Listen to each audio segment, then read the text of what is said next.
Manzara ortida hozir mana 12-yil. Undan oldin 10 yil jasliq 71-koloniyada o'tdim.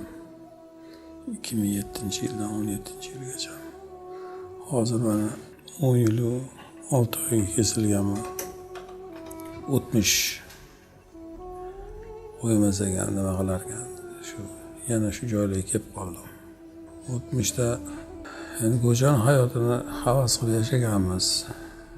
Keyinchalik bildik, havas qiladigan narsa emasligi, nimaga ko'p narsa yo'qotdik. Jigarlarimizni, oilamizni, misol bolalarimizni yoshligini yo'qotdik. Kerakli bo'lgan paytda oilamizni oldida bo'la olmadik. O'zimiz sababchi bo'lib shunaqa joylarga kelib qoldik. O'zimdan o'tganini o'zim bilaman. Qani endi hozir biz ham ko'chada bo'lib qolsa, biz ham shu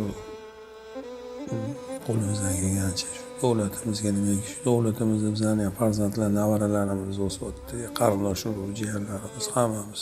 Shularni oldida bo'lsa, shu davlatimizga foydamiz tegsa, zararimiz tegmasin degan.